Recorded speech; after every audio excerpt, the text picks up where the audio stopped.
What's the last thing you failed at? Oh, my very first business, I would say we failed.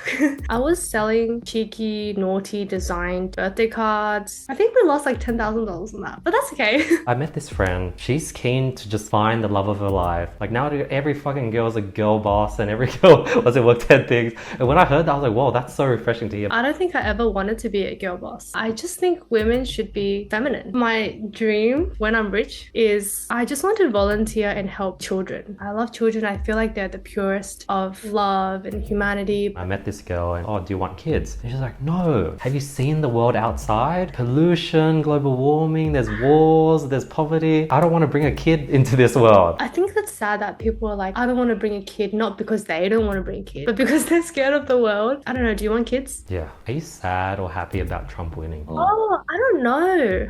Personally, I think he's a really funny guy and obviously a very successful business person. Glad we were able to make this work. I know. How have you been? I've been good. I've been good. I know we connected like a year ago. How's your year been? This year's been crazy.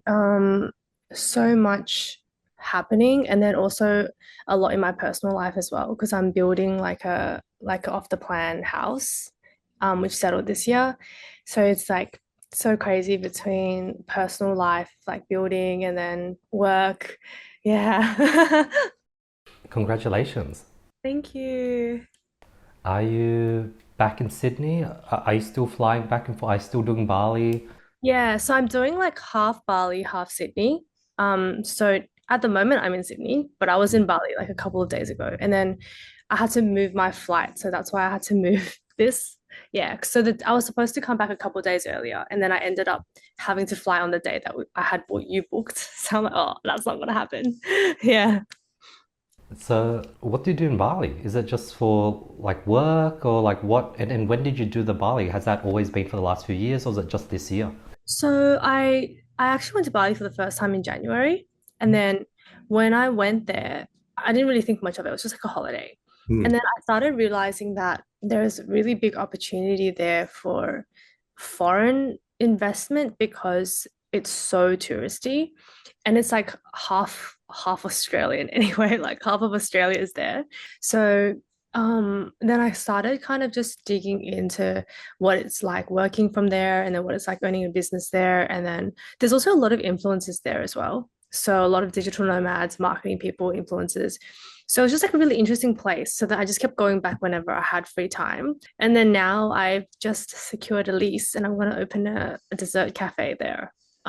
So now it's going to be official. Like before, it was just me kind of sussing out the place. And then now it's like, okay, I'm actually going to do something there, like properly. Oh, that's so Yeah. cool. Have you always been in business or did you work a 9 to 5? How did you get to? I worked 9 to 5 from when I graduated until March last year, actually. So, but I'd always been interested in like small business. So I'd always been interested in like tutoring, little things like that, tutoring, music classes, volunteering, like things on the side besides my 9 to 5. And then it was only until last year in April or May when I actually quit my 9 to 5 and then got into business. So I'm actually still really new in business, to be honest, only like 2 years. That's so cool. I remember seeing you were working on that Bearbrick company, the Yeah. painting. When did that start? Did that start in March last year or? So that started in November, what are we now? 2024, November 2022, as a side passion with my business partner, Alan, which I don't know if you've met. Um, Mm-mm. so we started that in November, no, sorry, in August 2022, um, because we both don't drink, and then we love going on dates, we love activities, and then we just didn't have anywhere to do that in Sydney, we felt like, because at nighttime it's really much just like pubs and clubs and stuff like that. And so we loved the idea of paint and sip at the time. And I'm not a great painter, so as much as I love paint and sip, I didn't love what I painted. And they were like, we have to make this easier. Like we have to do something that's date night, but everyone loves what they do. So then we were actually very inspired by the Bear Bricks. And then we just found whatever shapes and styles were available and that we could use. And then we're like, well, why don't we just make this a DIY so people can just throw paint and then make their own versions of like cool figurines. Yeah, so that's how that started. That was 2 years ago. It was 2 years ago now, and we started in Sydney first, and then we branched to e-commerce to online with DIY kits, and then we went to Melbourne. So we have Sydney and Melbourne at the moment. Wow. And is it still ongoing now? Is it still something you do? It's still going. We're really lucky because we have a great team. So Sydney, we have a team that pretty much manages themselves from the e-commerce fulfillment to the in-store sessions. And then Melbourne, we have a fantastic team in Melbourne as well. So even though Alan and I are not down there, we have like, yeah, we're so lucky. We have like the best team. So we don't have to be fully across everything, which is how we can kind of do our other stuff. Yeah, you're doing so many different things because I remember when I bumped into you at the club, that was like so random because I remember I haven't been to a club for ages. My friend, she invited me and she brought some friends. I didn't know anyone there. And then I remember seeing you just take photos. I was like, I think that's Fiona. Like I remember reaching out to you, but like I didn't know if you knew me because like we're just talking over email. Yeah. And then like half an hour later, I turn around, you're right there in the middle taking photos. I was like, oh, do I say hi? Like she might not. And I was like, you know what? Like let's just say hi. And I was like, and then you're like, and you sort of knew me, you recognized. I was like, oh, thank God. Yeah. We talked about the podcast, and you're telling me about your agency, how you have an agency, and I think back then, I don't know if you're still doing it now. You had like 4 or 5 clients, and we talked a bit about that. Is that something you're still doing? Yes, so we still have the agency. Actually, at the time, the club was one of our clients. Hmm. We're not working with them anymore. I'm just too old for clubbing, I think. But they were one of our earlier clients, and then now we've kind of branched into very different clients now. We started off mostly in food and entertainment. Now we're kind of in beauty, so skincare, spas, and then we're still in the food. Um, but we're doing a bit more of like franchises brands rather than just one, like the single kind of home business owner type. Yeah, just because we have the network across Sydney and Melbourne, so it's a really great opportunity for franchises to work with us because like under one brand we can shoot in multiple locations and we've got a team in different areas. So yeah, that's pretty much still ongoing. We're currently really busy, which is good because it's almost Christmas time. And most of our clients we just do content creation and then social media management for them and a lot of UGC and running ads on Meta. Wow. Yeah, I Yeah. was just gonna ask like what type of, so I guess you guys do the content creation, the social media, and is their main goals usually just like growth and more reach? Because it's hard to sort of quantify that into money, I guess. To be honest, what we try to do is find that sweet spot between building your brand. So that's all things like creative, all things branding, but then also converting your customers as well. Because the challenge, because I used to work in an agency, and the challenge that I saw was a lot of people who understand social media and marketing and branding, they get really lost in the creative, which is amazing. But for a lot of medium to small businesses, it's really hard for them to be able to see ROI on that. But at the same time, focusing just on sales, well, that's not marketing, that's sales. So we really try to find that balance between creating content that's like a little bit fun, creative, aligned with the brand, but there is some form of encouragement to convert them or at least bring them further down the funnel so that at some point they will become a customer. So I think that's what sets us apart because I have that understanding from a marketing background, but also I have that understanding from growing a business myself. Like I can't just spend 20, 30, $50,000 on branding without having any ROI. But at the same time, if I'm just focusing on sale, you'll never grow your brand and you'll never have that brand awareness and brand loyalty. So yeah, we focus on like that sweet balance between the two. Got it. How's the process been through getting clients? Like I'd imagine like if I had an agency, I was in Sydney and had friends that maybe started a cafe or friends that started a yogurt shop, and I'll be like, hey, like let me like help you out and do your content for you. And let's say I charge them 1,000 a month, and then 3 months down the line, they're probably thinking like, yes, Andy created all this nice content, but I don't know the ROI on it. But I'm friends with Andy, So I'm going to have to awkwardly tell him that, like, hey, I can't afford it anymore. Now it's just going to be awkward, and that friendship is now different because of that. Yeah, what's been your process to getting clients in Sydney? Honestly, this is a very interesting question. Um, and this year I've learned a lot around this specific question, and that's doing business with your friends and turning your friends into your clients. In the beginning, obviously, when you start your own thing, it's your friends that know about it first, right? So they're the ones that, like you said, they reach out, help me with social, and then I think the challenge I was having in the beginning was the business and the friendship was very personal. And so when you have great friendships, it's amazing because obviously they would not take advantage of that relationship with you. But sometimes it is a little bit blurry. And so, they might ask for more, or you might feel inclined to give them this for free or do this for free. And it does, and it could potentially get uncomfortable if they're not happy with the work or they're not seeing the results. Luckily, we haven't experienced that. So we haven't had any uncomfortable situations like with friends in that sense. But what we've done to kind of make that, I guess, to make that process more smooth between us and the client is that I will engage and of course I'll be involved, but we do have an account manager that sits between myself and any of our actual clients. So it's not, when it comes to the work side of things, it's not super personal. And so if they can't afford us anymore, like you asked, and then they don't want to work with us anymore, that's just a conversation with that account manager. And there's nothing personal taken, if you know what I mean. So what we also do is we let them have like 3 months first instead of signing, let's say 12 months or 24 months. We give them 3 months and then you can see if it's working for you. If it's not working for you, that's totally fine. And yeah, there's nothing personal between us and them. So that's kind of how we've done it. But in the beginning, I was really thinking about this, like, oh, what if my friend, like, what if we hate each other after we work together? You know what I mean? Yeah. Yeah.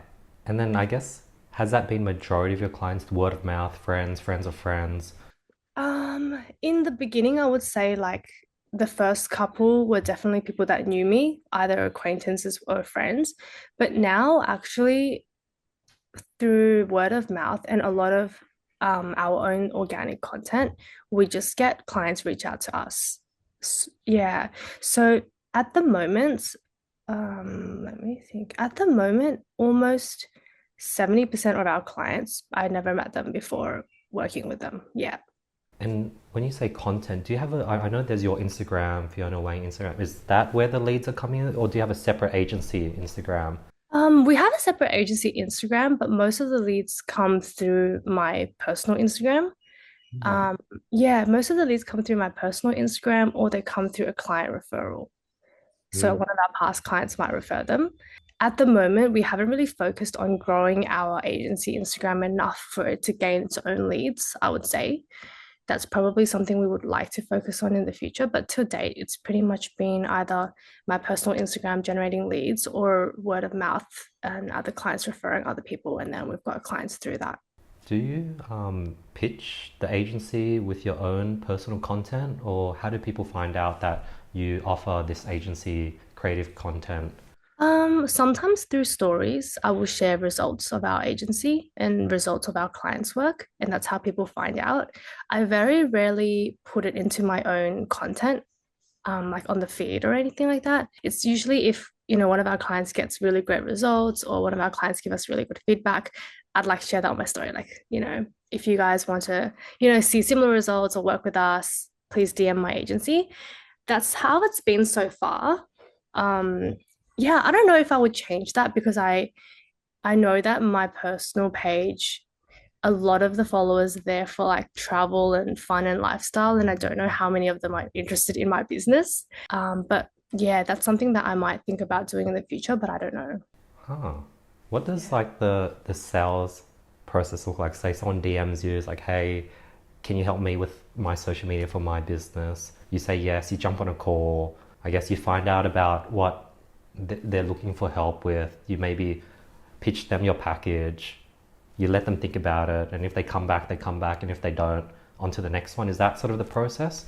Yeah, it's not too far off that. So essentially, when we get a lead, sometimes that comes from website or Instagram, I'll pass it on to my client director. So he's really great.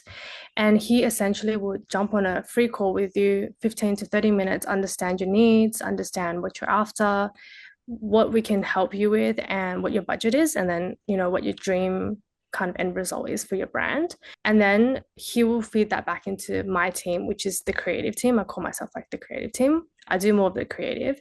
So we will look at their all the details they've given us and then think of a strategy for them. So what can we do to help them grow the brand if that's what they want, or get them more customers if that's what they want, or is it a little bit of both? And then we would put that as a proposal together. So every client's proposal is really different because it just depends on what they want and also what their capability is. So, how big is their budget? How crazy do they want to go with their social media?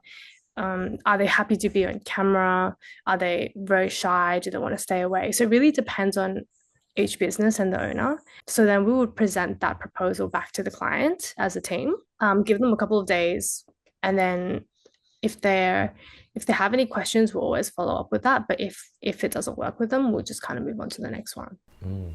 Is Yeah. it like a, I think that for me at least, the close rate's usually 25%. Is that the same case for agency? Or is it a bit lower? Or is it a bit higher? Do you do a lot of follow up? I can't speak for other agencies. I'm not actually sure. I would say our close rate is about 65 to Mm. 70. Yeah, so we haven't really had many clients that have come to us and then not signed with us.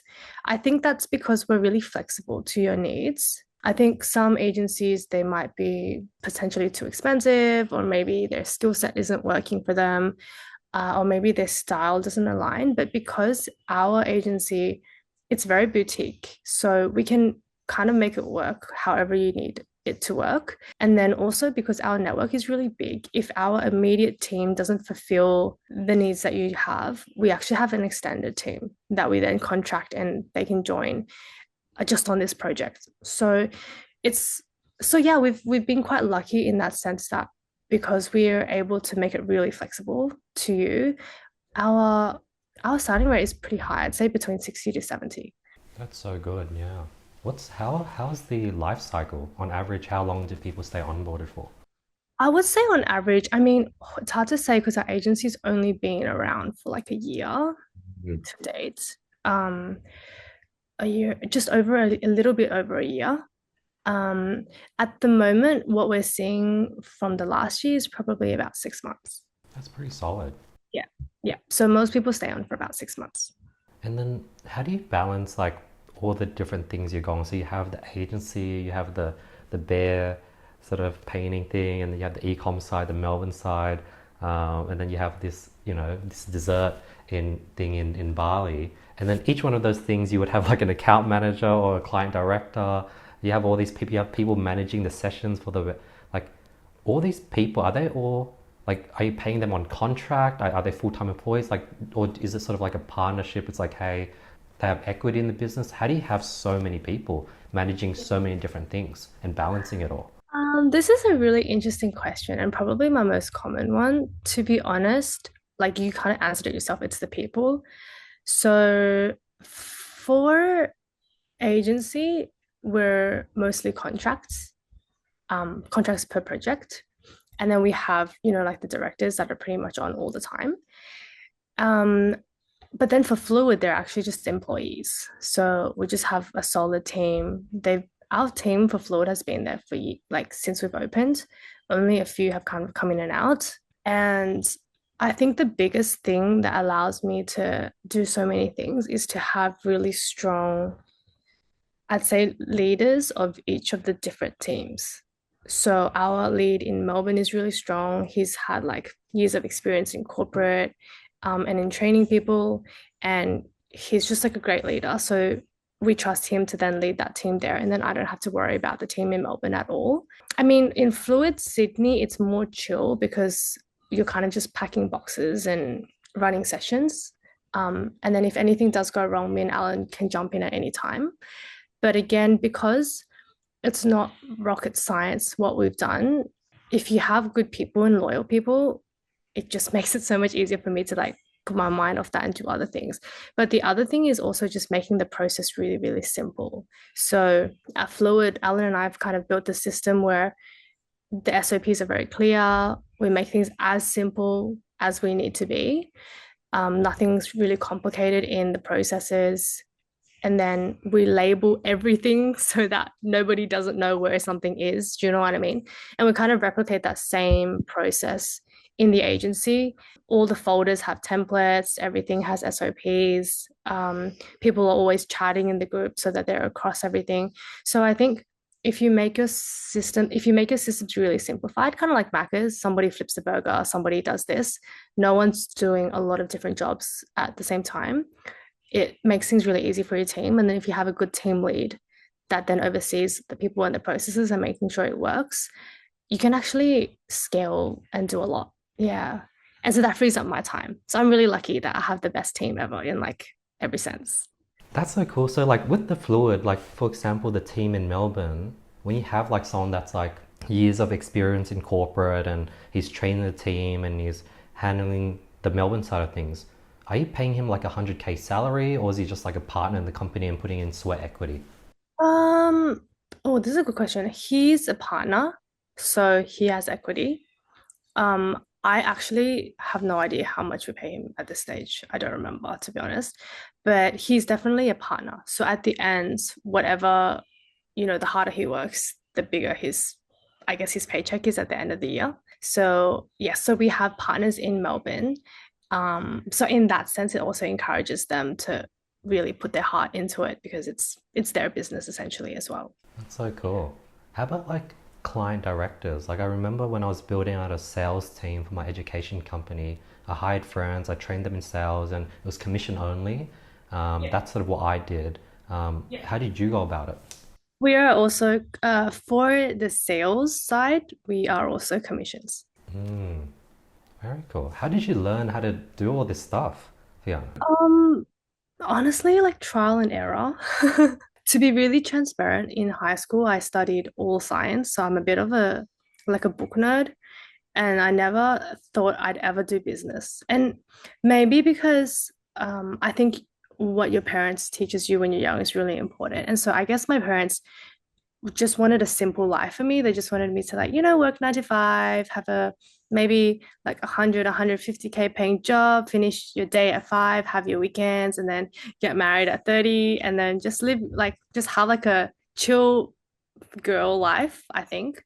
So they never really said, oh, you should think about doing business, or they never really pushed me towards that direction. So I never thought I'd ever do business. And so I think only when I started realizing I love building stuff and I love building teams and I love creating things, especially when things started doing well with Fluid, that I realized, oh, I think business is right for me because I'm a little bit of a jack of all trades. So I can do a little bit of everything, but I'm not really that good at anything. It's kind of how I've always seen myself. And so only then have I started thinking, putting myself in the mind of, oh, I am actually a business owner and I'd like to be a business owner in the future.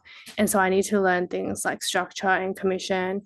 But honestly, most of it has been trial and error, like just trying to do something and then it either works or it doesn't work. And if it works, you kind of learn something. And if it doesn't work, you also learn something. And a lot of communication. If it doesn't work for somebody, you kind of figure out, oh, why this doesn't work. And then you realize there's different ways of approaching things. And that's how I've learned everything to date. But yeah, I wish I could say that I read or I did or listened to podcasts or I went to speeches, but I didn't. And I think like based on what you shared, I think you've sort of naturally found great people, great partners to sort of work alongside with. What's that been like? Because I know in Sydney it's a pretty tight creator entrepreneurial sort of space, so everyone sort of knows each other, and I feel like everyone's intermingled and everyone's working together. I've always sort of just done my own thing and sort of just hired contractors or had employees from the Philippines and just sort of did everything in house. I never sort of had a partner, had an equity sort of holder because I always felt like it just caused complications, or if we aren't moving at the same pace, or one person's probably doing more work, and that might cause envy or sort of annoyance about the other person. How's that process been for you working with people in Sydney and like being in that same niche of creators and entrepreneurs? That's an interesting question. To be honest, I would say that I'm still a little bit separate because it's true that I do know a lot of people, but I'm not, I guess I don't have like my group of creators or my group of business owners that I'm always speaking with. And yeah, in that way, I still feel like most of the time I still do things quite silo. But I think the difference is, I think when you mentioned that, it's sometimes scary to do business with people because what if you're doing more and then it's complicated? And I think that always happens when you are working with somebody else. There's always going to be times where things aren't even, where you disagree on things, and where things can be really complicated. So I guess how I do it is I pick my battles. So for example, for Fluid, because I know that my skills really lie on the creative side and the people side. But honestly, if you were to tell me to do all the shipping and unpack all the boxes and everything operationally that Fluid does, I would I would probably just give up on that business because it's there's so much going on there on that side of things. And what Alan is amazing at is all of those things. He's really great with his hands. He knows how to, and because he's got other businesses in e-commerce as well, he knows exactly how to, get stuff here cheaper, good rates. He's also a great strong man, so he can pack all the boxes and like unload them, which I wouldn't be able to. And so I think in that sense, we're a really great partnership. And also, we've kind of separated our roles so that I don't bother him in his work and he doesn't really bother me in my work. So there's really nothing for us to kind of fight or have any major complications about because it's very clear that this is his responsibility and his role. And for me, these are my responsibilities and my role. And as much as we give each other feedback, in the end, it's his call or my call. So I think we separate that very clearly, which makes it easy for us to not have any complications. And also, in a way that it's really hard to measure. Like, how can you measure who's doing more if your roles are so different? Um, yeah. So in that sense, it can be really good. And I think for business partnerships, it's just super important that you find someone that you it's just super important that you find someone you can really communicate with and that you guys are aligned on your goals. But other than that, if you don't find that person, I think it's better you just do it on your own, to be honest. Got it. How are you going about with the dessert cafe in Bali? Is that something you're doing on your own, or did you find a partner for that in Bali? On my own, that's completely different, to be honest. That's like a fully new learning experience for me because number one, I've never done food and beverage myself. I mean, I've worked in a little bit of that, but I've never really done food and beverage myself, and I've never started my own place overseas. And then the whole overseas thing is just like a whole completely different problem of its own because language barriers, different legal structure. You don't have your team and your comfort zone over there. So at the moment, I've it's kind of just begun that process. So the last month I've been looking at places in terms of like shops to lease and then how it works hiring staff and then how it works legally, all that kind of stuff. So I'm still very new to it, but what I would say is that I've learned a lot in that the problem everywhere you go is always people. It's always the most difficult thing, finding good staff, having a good relationship with your customers, having a good relationship with your stakeholders. That's the most challenging thing. And if you can kind of understand that and have really good communication, it's like the biggest key. Because, for example, me starting to do business in Asia, there's obviously a language barrier. And also, not just language barrier, like I'm a foreigner, so I look very easy to scam. I might, you know what I mean? So you just have to be extra careful and never assume anything. And when you ask things and when you say things, you have to be really, really clear and maybe say it in different ways so that they understand and that you understand. And that's how you get information. So it's been really interesting in that sense because I've been learning the way that they understand information, their expectations, their traditions as well. And then just trying to overcome that language barrier and also that cultural barrier has been the biggest learning so far. But I'm sure there's going to be so much more of that when I actually open the store. Yeah. We can talk about sort of also handling stakeholders. When it came to sort of fluid, when it comes to this dessert cafe in Bali, Do you guys usually raise funds or do you guys bootstrap it? Yeah. Today we've bootstrapped. So I would love to learn how to raise funds. I'll be completely transparent that I've never done that. I think my reservation is I will have so much pressure if I was using someone else's money to do my business, which I know is not really the right way to think of it because a lot of businesses to make it big, they need that initial, that initial boost and that that can be a huge difference to the success of your business. I understand that. To date, we've only done like bootstrapped and for Fluid, me and Alan put that money in ourselves for Candid and for this new cafe, same as well. But I hope that throughout this, I can then also learn how, raising funds works, investors and all that kind of stuff would work in the future. But for now, I haven't actually tried that. That's so cool. I think it's like harder and cooler when someone bootstraps it because you're sort of building it from scratch, you're sort of using your own money.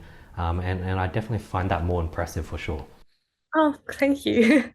I just feel so I feel like if I were using someone else's money, I'd just have so much pressure, so much more pressure than I already do. And I just feel like I don't need to do that to myself right now. I was just thinking about it like you quit your job last year, at the same time, you're moving to Bali and you're also settled on a house and you're starting a cafe. How you're not fully stressed out? Um, this is a good question. I think before I really struggled with like switching off. So I would be thinking about everything all the time. But now I think I've learned that if I can work on things in sections or in like time blocks, I can be way more productive. And also, nothing needs to be done now unless it actually needs to be done now. Then yes, but most of the things it doesn't actually need to be done now. And I've just kind of learned this way of I think it's just like I've learned this way of my mindset where if I can't change or control it right now, then there is no point stressing at all. So I'm not really a stressed person nowadays. I used to be a lot more like, oh, this isn't how I'm going, or I have to do this and this and this. But if you don't have to do those things right now, what's the point of stressing about it right now? So I kind of have that mindset. So yes, I'm busy, but usually after like 7 p.m., I'm pretty chill, or on weekends, I'm pretty chill because I use that time to recover. And I feel like the more recovered I am, the more productive I am the next day. So I would say that once you kind of learn how to control your stress levels, it's yeah, you can be really productive. That's so cool, Fiona. How'd you get into the content creation? Were you like, what got you into that? I guess you were doing that while you're working at the agency. Like what? Yeah. So it was actually lockdown. Lockdown changed my life. So when COVID started, I used to work in a tech company. I was doing marketing and tech sales at the time, and the company was in Alexandria, which is pretty far from my place, about an hour and a half. When lockdown happened, I got 3 hours back every day from the lack of travel. So I'd still be working, but I just had extra 3 hours and then you couldn't even go outside. So that was when I was thinking, okay, let me play around with different platforms and then let me play around with different I don't know, like different things that I can do when I'm at home. And at the time I was also dating a chef. He owned a restaurant. He owned a restaurant. I was dating a chef. He owned a restaurant. And of course, the restaurant wasn't doing well because it was lockdown. So we both had time. And then he was doing takeaway. And then that's when I was thinking, well, like, why don't we get into food social media so you can show people that you have a restaurant and then we can promote your restaurant together. And then I could just do cooking at home and show people food and take photos of food. That's actually how it started. He's doing really, really well now. I won't say his name, but he's doing really well. And so after that, when lockdown ended, I thought about what I actually wanted to do with my social media because during that time in lockdown, our content actually was doing quite well. I don't remember what it was, but maybe 15,000 followers in that first year of lockdown. Yeah. And then that was like the most followers I'd ever seen in my life. And I wasn't really much of a social media girl before then. So I didn't know about famous YouTubers or all that kind of stuff. I wasn't really in that. So then I was like, oh, okay, what am I gonna do with this page that I built. And then that's when I started just sharing lifestyle things, travel things. And I always have one of the things I really love doing is learning new things. So it started off with photos, iPhone photos, and then I started getting into taking photos with camera, and then I started getting into short videos, and then talking videos, and then putting my face in the videos, and then sharing like, yeah, it was just more like, okay, I've learned how to do this now. What can I learn next? What can I learn next? And then that's kind of how it brought me to, I would say, 2 years ago. And then 2 years ago was when everyone just came out of lockdown, everyone started traveling again, businesses started having money to pay for influencers again. And that's when they started reaching out to me for more paid collaborations. And then that's when I realized, oh, I can do this this is like a career. And of course, the biggest thing about social media was it opened my doors to people. Like I I met a lot of new people. People were interested in who I was. And then I learned a lot about other people from my own social media, from people who shared their own life stories and all that kind of stuff. And so that kind of was the turning point for everything for me because I started making some extra cash on the side through social media. And then I started meeting some extra people. And then that's when I realized, oh, I can do business because you can transform your followers into money. And yeah, that's where everything changed. So lockdown was a big turning point for me. When you grew to 15,000 followers during lockdown, what type of lockdown content? Because you couldn't travel, you couldn't get out the house. It was literally just food. Wow, just cooking at home content. Food that I had before and sharing the stories behind it. So I don't really love food from just like the food. I love to share the culture and the story behind food. So I started posting about places that I've been to before and then the stories behind it. Like where does yum cha come from? Why yum cha? And then yeah, what's different about Malaysian chicken rice to Singaporean chicken rice? Like I love all of that stuff. I've always loved that stuff. And so I would post them. It's all captions though, it's all photos. But my photos were nice. And then yeah, my photos were nice. And then I did some cooking at home and then I did some stories behind things. Yeah, it was actually really simple to be honest. And did you start on TikTok or Instagram? Where was that all on? And then it took a long time for me to get on TikTok. Oh, wow. I always thought like, no, I can't go on TikTok because at the time TikTok was just girls dancing. Yeah. And then I'm just like, oh, this just platform is just not for me. And then TikTok got started getting really, really big. And then even then I was like, no, TikTok's not for me. And then at some point I'm like, okay, no, I have to be on TikTok now. Otherwise I'm gonna fall behind. Yeah. Huh. Right now, it's like creating content for your own brand. Is that still sort of the top priority? Because I guess that drives everything else, or Yeah. I would say it is my top priority. I wish sometimes I would say I'm not putting as much effort into it as I should be because I do get distracted by everything else that I'm doing. But um yeah, it's supposed to be my top priority. what's your schedule posting like? And do you have like a list of ideas or backlog of things on notes? And do you edit all the videos yourself?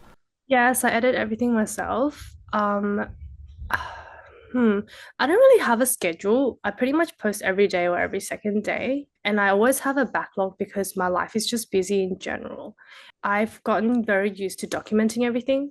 So it's very second nature to me that if I go out to a restaurant, I'll just film a little bit, not like the whole time, but I'll film a little bit.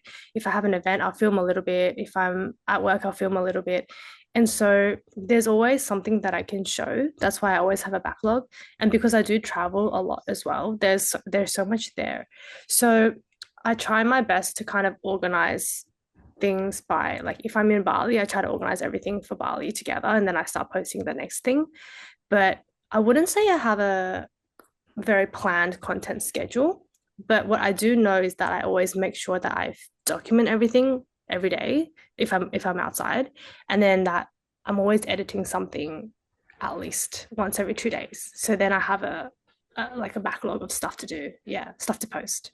Any advice like for new content creators? Like if someone was to go about it, let's say I wanted to go hard on Instagram, Yeah. like what would your advice be? Okay. So I get this question so much. So my advice is to make a structure that's really easy for you. So how I would do that if I'm a brand new content creator is I will set one day a month where I film all my content.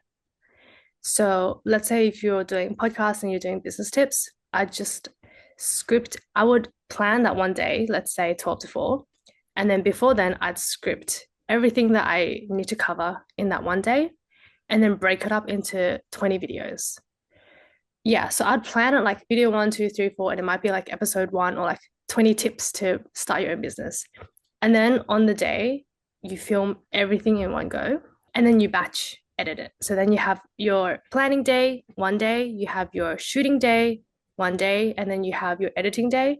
And so by the end of these 3 days, you would have 20 pieces of content and then you just post every 2 days or every day or however much you shoot.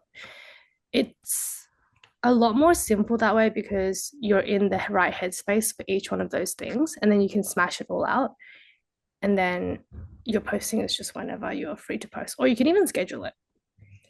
Yeah. So like when I was taking a look at like for example Alan's content, because he's sort of doing the same, I'm guessing he's doing the similar thing where he has a sit down content. He would have like 20 different videos over the last 20 days maybe, and there'll be different topics on business, and I'm assuming he just filmed it all in one day. And there's a bunch of other sort of business creators doing the same thing, and each video might get like 1,000 views, 2,000, 3,000, and it feels like you could do that forever. Is it like a one in three every 300 days you might get a video that gets 100,000 views, or are you just plateaued? Like what's happening there? Well, I know if I do the same thing, I'm gonna just see no growth as well. Yeah, that's really interesting because I think the space you're talking about is starting to get really saturated. Mm. Like 1 year ago or 2 years ago, I didn't really see people with their podcast mics and then just talking about life and then talking about business. But now everybody's trying to do that, which is, I think, why it's going to be hard if, for example, you jump into that space. What I would say is, though, that if you find a format that works for you but is different to other people, it can be really, really simple. That will set you apart from the rest because that's now the problem here is not that the work you're doing is not valuable or you can't create enough content. It's that your content is starting to look like everybody else's content, Mm. right? So um some of the really simple things that I've seen creators do or some of my friends do is, for example, one of my friends, he just wears like a red scarf in every single video. And so it's very iconic. And that's kind of become part of his icon. And other people, they just say the same line in the beginning, or they say the same line at the end, or their very beginning hook is the same. And so it's unique to them, but it's different to everybody else. And I feel like if you implemented little things like that into it, could just be one thing into your content, it will allow you to set yourself apart, but also remind people that, oh, this is the guy that I saw last time. Do you know what I mean? Mm. Yeah. So for example, one common one that some chefs use is like, let's make blah, blah, blah. And then they say the same thing every single video, and their face is the same size and their voice sounds exactly the same. Yeah, because then when you see it once and then you see it again, you're like, oh, I remember this guy, and then you follow them. But Mm. it's very hard if um you kind of just sit in front of the camera and you just kind of tell your 20 episodes why you should start a business because there are so many other people that do that. Yeah. Interesting. Are there any gaps or any ideas or anything you've seen like, oh, like that seems like something I would so personally do, but right now I'm like maxed out on capacity. Are there things that you would personally be like, okay, this is something I'd want to jump into because I've seen it not done yet? I'm not sure. Yeah, I'm not sure. I'm actually the type of person where if I see an opportunity, I would jump at it. So it's very rare for me to see something be like, oh, there's a great opportunity here, but then I don't actually action anything. So no, I don't actually have anything off the top of my mind. Interesting. What was the last thing you jumped on? Um, the last thing I jumped on was the agency, to be honest. I just felt like there was a gap in that space. I felt like there's incredible influencers, there's incredible marketers, incredible ads people, incredible brand strategists, but there is no one that can kind of bring that all together on social media. Yeah, that's why I saw a really big gap there because I don't want to have to work with so many different people to just get like some content out there. Do you know what I mean? I just want it to be quick, but at the same time, very relatable. And also to bring the brand to more of a human image. I find that a lot of brands, they make themselves feel very product and very brand, and they don't bring that human side of the brand to people. So that's the kind of gap I saw, and that's why I started the agency. Yeah, if you're right. Like, there's not many creators that have an agency, like creator first, and then they have an agency on site. And you're right, it sort of makes sense because you have all these brands, all these companies reaching out to you. And rather than doing like a one time paid collaboration, maybe you sort of have like a retainer based sort of deal where you create content for them. Are you creating content? For example, when I saw you at the nightclub, you're sort of filming content for the club and you're not in that piece of content and you're Yeah. just sort of creating. Are there different partnerships where you are in it and you do UGC for them on a monthly basis? Yeah, there is. So it just again, it just depends on what they want. So some brands for the UGC side, they need people's faces in them. So we'll have our faces in them. Sometimes they want to focus on the product or that what's happening, and then we just shoot that. So it just depends on what they want. But yeah, we do UGC. We do also just create branded content. But yeah, the only reason why, I mean, I guess I love being a content creator myself and I love being an influencer, but there is only so long you can do that for. At some point, I'm gonna be tired or bored or old, and that's where my career ends, I guess. But with an agency, it'll never die. Like I can pass on that legacy. We can build new creators, we can support new creators, we can support new businesses, and it doesn't matter if I'm old or I'm whether I'm still in this universe. That agency can still have its legacy, and that's why I wanted to do an agency. Yeah. It's honestly, to be really, really transparent with you, just being an influencer, you make more money than if you were to focus so much time into building an agency, especially in the beginning. Because one off, you can charge a couple $1,000s and then, yeah, you could just do one off jobs. And then you don't have to work with anybody, you don't have to pay staff, you don't have to pay for rent, you don't have to pay for equipment. There is like no cost besides your own time. Whereas when you start an agency, you have business, you have bills to pay, you have people to pay. Sometimes your customers are unhappy, you have to do refunds. There's all that stuff around a business. And I believe in the future, I'm sure it will be very fruitful. But as with every business in the beginning, you really are, um, I guess, putting in more than you're getting out of it in the beginning. But again, I believe in building something long term. So yeah. Great long term thinking. With the agency, what's the biggest expense at the moment? Always people. It's really hard to find good talent and good creators because I would say a lot of the really good creators, they're probably very popular already on their own. So they wouldn't feel the need to work with an agency. They'll probably just get their own brand deals. And then, of course, like when you're training up new creators, there's that time when you're training them up so they're not quite the right skill level yet for your clients. So it's finding that middle ground between creators that are good but maybe still need a little bit more work to get to like the bigger creators, but you can still kind of afford paying them. Yeah, I would say the people is the most expensive cost besides equipment. But because we're not like a full production, we're social media production, our equipment isn't as crazy as, what the traditional media agencies would have to pay for their cameras and their gear. Yeah. Interesting. What's the difference from like your model, which is, I guess, a social media agency where clients would come to you and you would already have a pool of creators versus like a management agency where you're a manager, you have all these creators and you sort of, as deals come through, you pass it on to the suitable creator and you sort of take a cut. Is it the same thing or is it different? It's quite different because normally in a creator agency or like talent management, they get given the brief and they just have to find the right person to execute on that brief. And so every job is different and every client is different. And then every time you work with somebody, that's also different. For us, because the client is with us, we know everything about the client. And then we also create the briefs, we come up with the creatives. And then usually the creator who's on that client is the same creator like for long term. They really know what the client needs because they've already worked with them for an X amount of time. And it's not just like a piece of paper brief where this is what they want. And we don't take a commission, it's just like paid by project. Yeah. But I think talent management agencies are also really great because they make things easier for the talent and for the agency.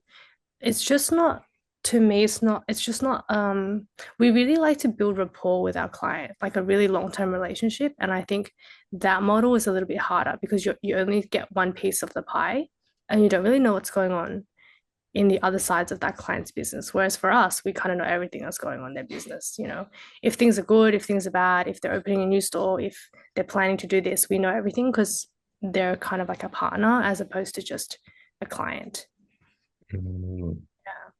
If we were to like role play an example, like let's say I was like a teeth whitening kit company and I saw your Instagram, I was like, hey Fiona, can you do like a UGC piece of content posted on your socials? My goal is to sort of get as much reach as possible, to get sales to our website, as well as I can reuse your UGC for ads. How would you then pitch me your agency service?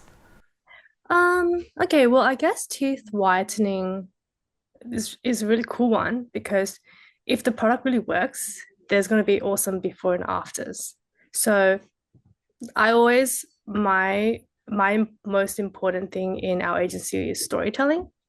And so where I would pitch is firstly the storytelling. So before and after and the process in that sense, that's very product based. That'd be one side of things. So we kind of pitch like a multi-strategy. So the first one would be before and after storytelling, how long it took you to do this, how much it was, what the experience was, blah, blah, blah, and really have people tell that story and real people.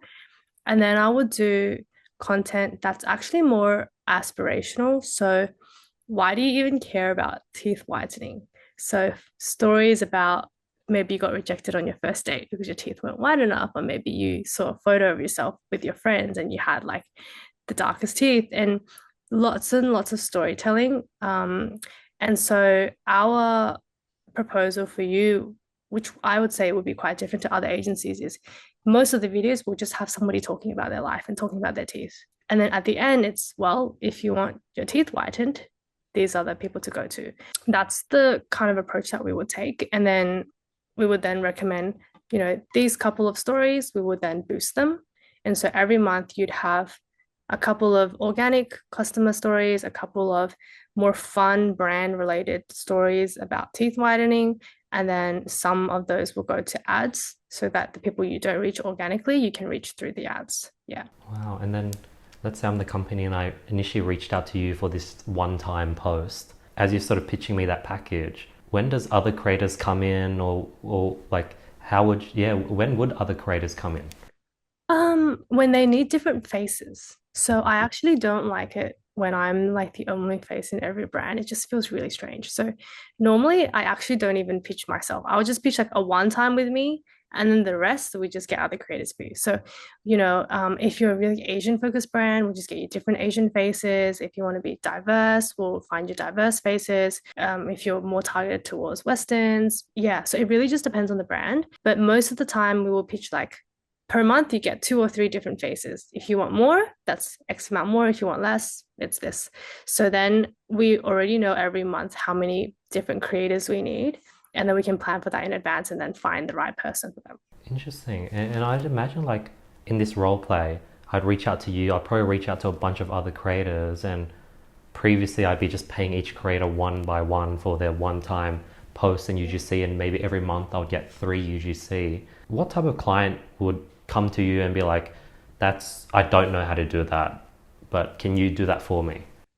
Yeah. So the main difference between that and what like having an agency does is that when you do that just single, you can't control the styling, the font, the tone of voice, the messaging, because it's all different people.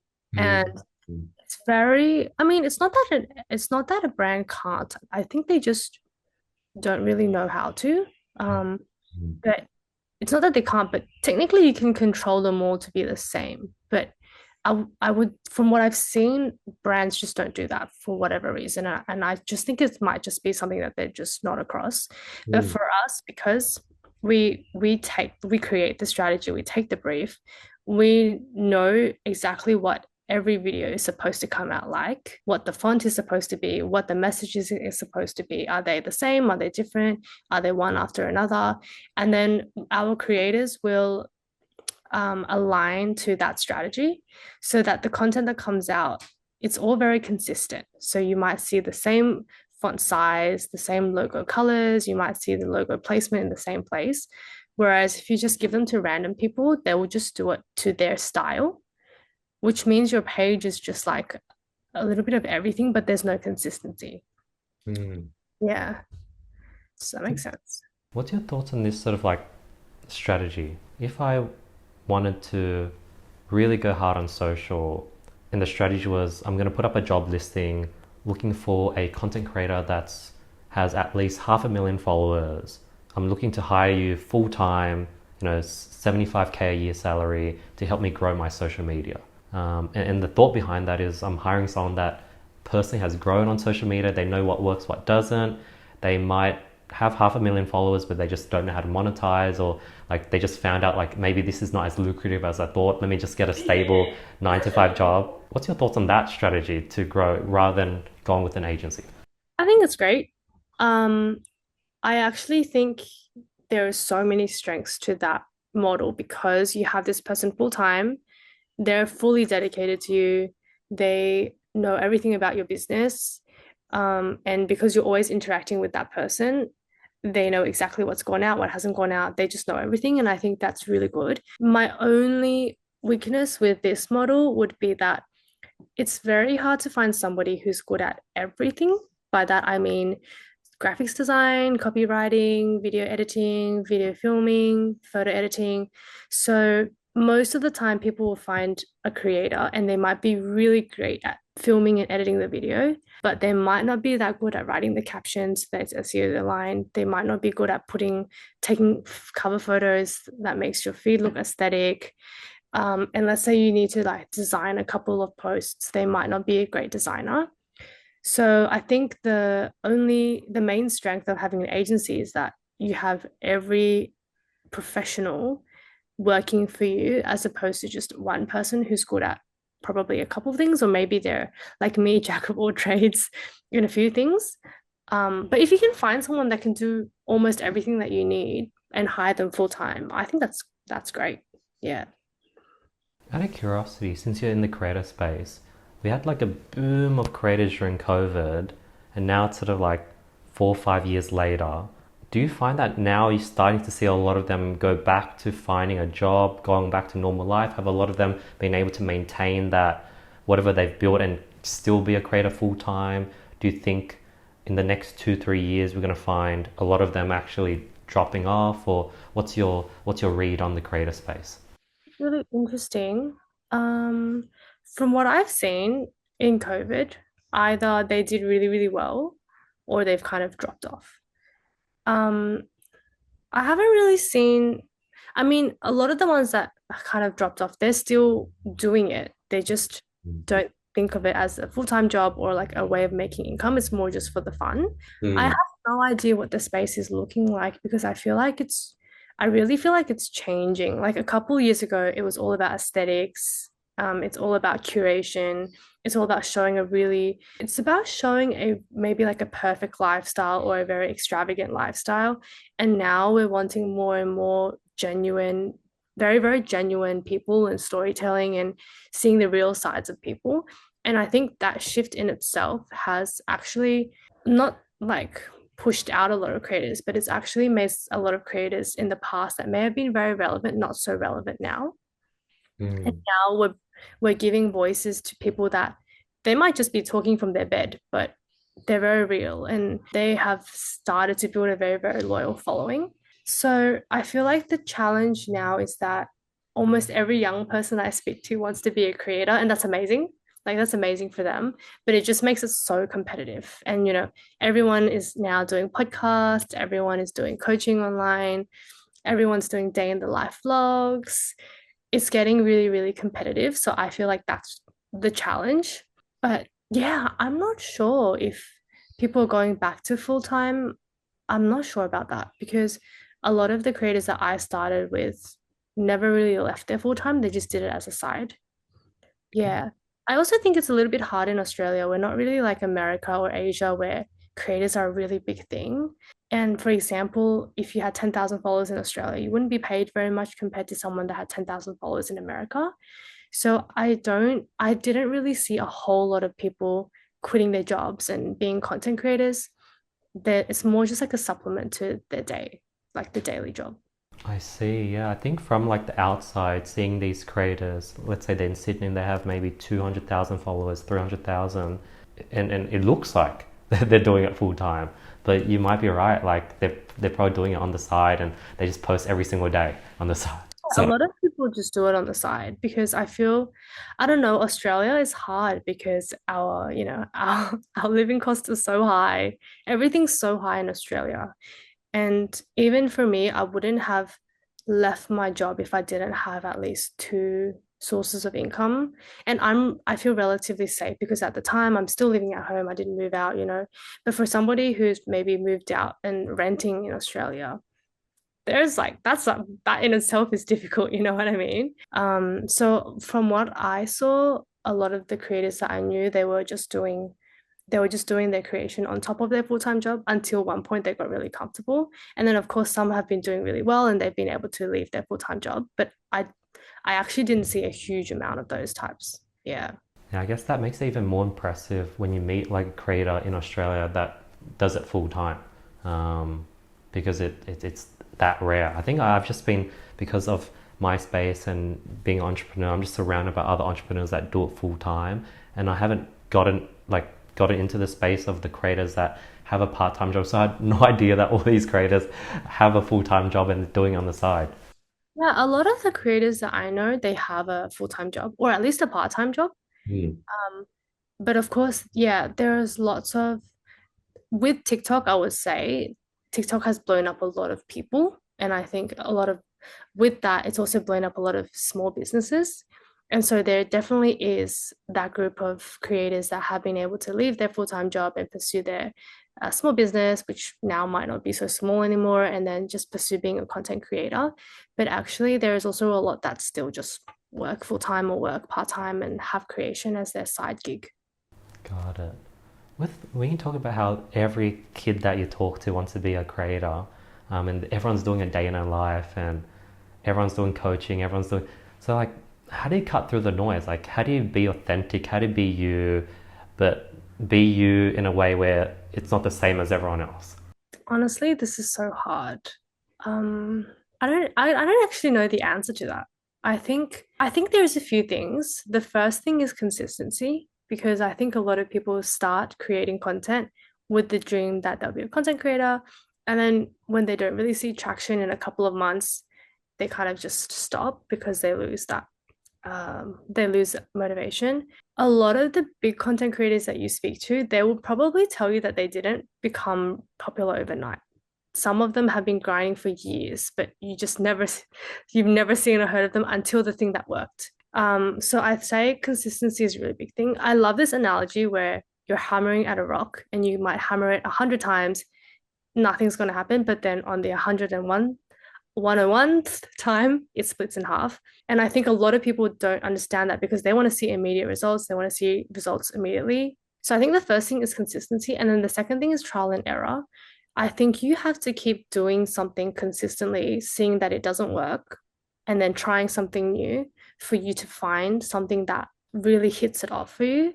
And then you look like you're an overnight success. But actually, a lot of the people that I've known, they've been doing something for years before they become really big. Yeah, so I think the only way to do it is consistency and trial and error because the more you do something, the more you realize what's natural to you and what's not natural to you. And also, you can't really fake very natural. You kind of can, but it's really hard to fake very natural interactions on social media. And when something is staged, people can see that it's staged. And normally it's the stuff that actually got caught by accident, or it's the things that you didn't realize, the really, really candid moments. They're the ones that are going viral now. So it's learning how you can be in that moment, in that mind space, in that energy, while there's still a camera in front of you. If you can kind of achieve that, I think you can be very successful in whatever space you are doing content creation. That's so cool, Fiona. How's your voice like in your content? Is it similar to what I'm sort of vibing now, or do you switch on? Um, Um, this is really interesting because when I first started, I told you I was just doing photos and I never really did video. And then when I started doing video, it took me a long time to include my voice.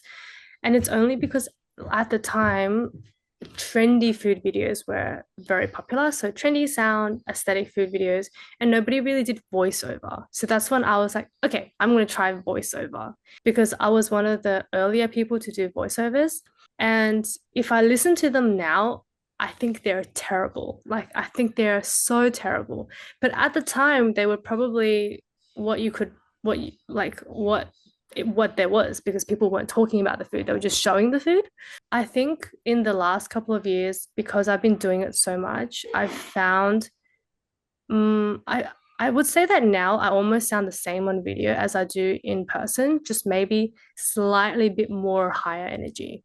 I try not to be too over the top because the feeling that I want when people watch my videos is I want them to feel like I'm just telling them as if they're sitting next to me.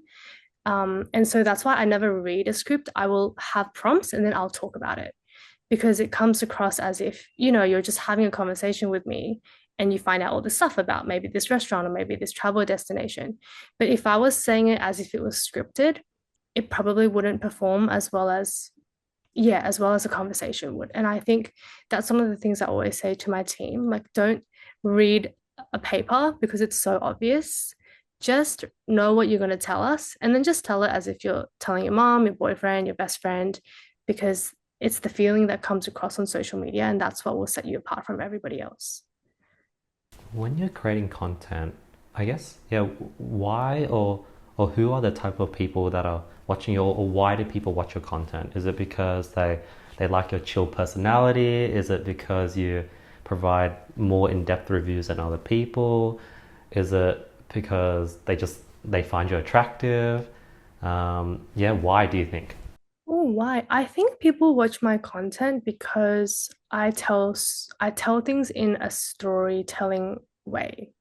Because ultimately people were very emotional. And I think before I didn't quite understand that. I wasn't very emotional in high school, to be honest. I was just like, I don't know. I feel like I was kind of flat. But when I started understanding that actually emotions drive everyone, then I realized, okay, then the only way to be memorable is if you create some kind of emotion. So I think the main reason why people watch my content is because I try to bring out some kind of emotion in them, which then allows them to kind of stay or get to know me. So sometimes that's just being really relatable, or sometimes that's curiosity. I really love to play on the emotion of curiosity, showing people something that maybe they haven't seen before, or telling them something that they knew but maybe didn't know to this depth, or even sometimes making comments that are slightly controversial to drive that curiosity. I just feel like because I'm a very curious person and I want to learn about everything and anything in this world, I I bring that across into my content. And I think that's what, yeah, I think that's what makes people really interested in my content. There's always something to be curious about through what I show them. And maybe I think my content is just really easy to consume because it's not very fancy. It's yeah, it's very simple. Like everything's very simple. I just use the iPhone. I don't use crazy editing. I don't use crazy sound effects.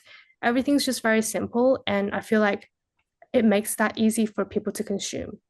Do you have any examples of the emotions that you do you have examples of content that drive emotion? Yeah, for example, one of my really popular videos is I go to Vietnam and I can't speak English. Oh, sorry, they can't speak English and I can't speak Vietnamese. And so I want my haircut, so I just go to this hairdresser and I'm like, hey, just do whatever you want. So the beginning of my video is this guy can't speak any English at all, but I need a hair transformation. So let's just let him do it. So immediately it's relatable because traveling, you can't speak to someone, everyone's experienced that. And then number two, what? She's going to get some random Vietnamese guy to cut her hair? Like, that's crazy. So that's the curiosity. And then throughout my story, I like build on that curiosity. Like, oh, why can't he speak English? Why isn't Google Translate working? Why can't he just get somebody else to speak English for me? And then what is she going to choose, or what kind of inspiration is she going to show him? Is he going to get it right? Oh my God, is he going to get it right? So I kind of just build on that curiosity. And then I showed them the result. And it's like, oh, wow, cool. It looks great, or it looks shit. And so that's kind of just building on that emotion of curiosity. That's one of my favorite ones. What's another one that I can use recently? Another one is when I first went to Bali, I actually really didn't like it. It was really touristy. I think I was in an area that was overly touristy. And so, as a solo traveler, they were quite pushy with sales. And so I started the video with being like, dude, I'm super pissed off, and I'm a chill person, okay? And so people are like, oh, why is she pissed off while she's traveling? And then, oh, but she's a chill person, so why is she pissed off? So that's that whole curiosity. And then I tell the story of why these people are annoying me, and then why it sucks to be alone in this area. And so all of that, it's it's really building, it's really emotion first as opposed to situation or product first. But at the end, I'm really selling like, hey, come to Bali, this experience that you're gonna get, or like, hey, get your hair done here. It's actually quite cool. But the sell comes later and the emotion comes first. And it's like so natural to you at this point to sort of come in with that hook for every video, right? I wouldn't say all the time, but maybe like 70% of the time. There are still times where I'm struggling to understand, especially if it's a paid brand deal, it's really hard because a lot of these stories, they're truly, truly natural to me.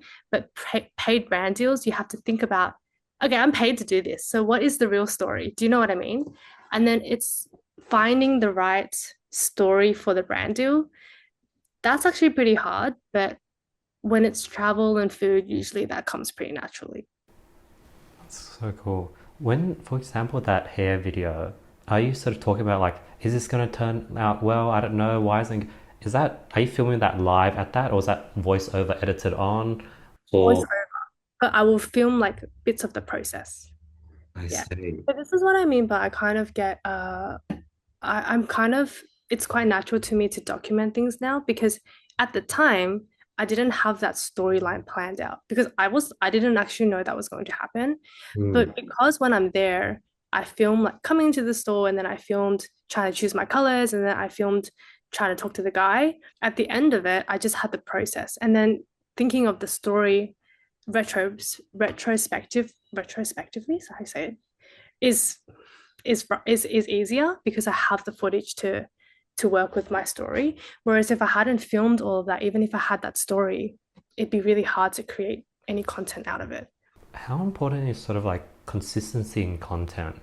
Because like I feel like when I was trying to figure out Instagram, I think that the main problem was I was just all over the place. Like I had the podcast, I had the travel content, I had like the business content, I had the like it was just all over the place. But it was things I enjoyed. Like I enjoyed doing all these different things, and I do feel like I have a like I don't know, like the other day I tried dragon boating, and then I enjoy like I did archery, like this and that. But then I think I don't know. I'm guessing that's sort of why nothing stuck.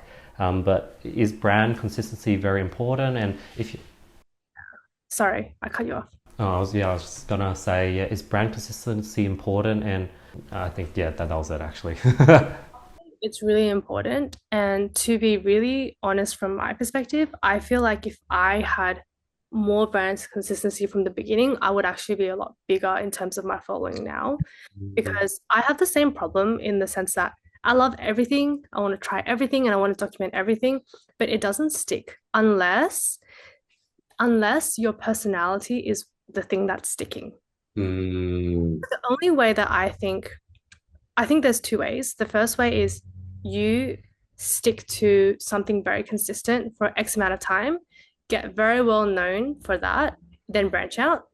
A lot of people do that, like a lot of fashion, a lot of food creators or chefs, and then they start doing other kinds of collaborations, lifestyle things. Or you can try to do a little bit of everything, but what is consistent is something really awesome about your personality. So that becomes the consistency, and then whatever topic you talk about is fine. So I think one of my friends that do it really well is Ginny Meng. Do you follow her? She's like a Korean Australian creator. she does everything. Like sometimes she's eating, sometimes she's putting on clothes, sometimes she's traveling. And it's all really like just her life. And she doesn't have like one topic she talks about, but she's really real and she's really fun and she's very cute and she's just so real to her audience. And that's what makes her different. And so she can do everything and everyone would watch it and everybody loves her. So I think that's the two approaches. I think for me, because I didn't have that big camera personality, but I was trying to do a little bit of everything, that probably stunted my growth quite a bit, I reckon. Yeah. So I never recommend that to the people that I talk to. Yeah. Consistency is important. Got it. Yeah. Is it possible to sort of like for example, like my personality is quite like chill. I'm not monotone, but like it's not out there. Like I'm like if I wanna switch it on, I have to put in a lot of energy. I have to be sort of like I just don't. That's just not me naturally. I'm more sort of like flat. Can that work? Like, have you seen that done? Like people that are just like chill. Yeah, so one of the misconceptions I would say is that people think you have to be really bubbly or really funny or really out there to be good on camera, but actually there is a niche for everybody. And there is like what I've learned on social media is that there is every kind of viewer. Like there are things that I would never ever imagine watching. And there is an audience for that. For example, I don't know if you've seen, but on TikTok there's always this guy that's peeling an egg and he's always just peeling an egg every day. And I always scroll past it because I'm like, who in their right mind would watch this? But it's always got thousands and thousands and thousands of likes. And there is people watching this stuff. So every it doesn't matter what you want to do, there's always an audience. You just have to be very consistent to that brand image that you're trying to build. And so, I always listen to this one girl. She is a lawyer and she just talks about cases, but her voice, it's so chill, she's slow paced. And you would think the way she presents herself is not really like TikTok style because TikTok's always fast and up high energy, but there is always an audience for whatever personality you are, as long as you're just consistent to it. Very cool. As a creator, do you often get noticed when walking around Sydney? Does that happen ever? Quite a bit, I would say, in Sydney and a little bit in Melbourne, but not like every day. I'd say maybe once a week. Okay. And is it really cool? Is it random? Is it like what's happening here? What's the vibe? I'm a bit shy when people do that, so I don't really know what to say. In the very few times that it happened, it kind of catches me off guard, and I'm like, oh, and then I become really awkward. But now I've kind of learned to not feel so uncomfortable about it, and then I'm actually really grateful to be honest. Like everyone who watches my content, I'm really grateful because I feel like it changed my life and it's given me so many opportunities. So now I just like really honestly say like honestly, thank you so much. Like every view, every like counts so much. And to them, it's just like a tap on the phone. But for me, it actually is a big difference. So now it's really nice to meet people and to see what my audience looks like in real life. But in the beginning, I was very like, oh, what do I say? This is so strange. Yeah. I have like I only have like 20,000, 30,000 subscribers on YouTube, but I remember I was taking the train to the city. This is maybe 5, 6 years ago, and someone came in and he just stared at me as if he knew me, and I didn't know who he was. And then I was just chilling. I think I was like trying to fall asleep or something, and he came up and sat next to me, and I didn't think anything of it. And then he was like, "Hey, like, do you do videos on ecom?" I was like, "Yeah, I do." And then all of a sudden, for the rest of the 30-minute train ride, I was just like answering questions about business and ecom, and and I was trying to fall asleep, but I couldn't. He kept asking questions. Yeah, like I don't know. I think that's really cool. But I think that's just like a one-time incident. I've never been stuck 30 minutes like with a person because I was in the train. I was stuck on the train. But would you enjoy or want, or are you not looking forward to if that happens more often, say every day? Honestly, I would prefer it not to. Mm-hmm. I don't actually enjoy a whole lot of attention, to be honest. Like, for example, at work or in parties, I love having deep conversations with people. I love having deep conversations, but I don't like having a lot of attention. So, for example, birthdays are really awkward for me. It's like when people are singing happy birthday to you, like, what do you do? I'm one of those. I'm just like, so like, yeah, I don't actually look forward to that. But when it happens, it's nice, but I don't look forward to that. And to be honest, I think it'd be an absolute nightmare if my life was Justin Bieber or Selena Gomez. Like I cannot imagine how little privacy they have, and how they just never have their own time when they're outside.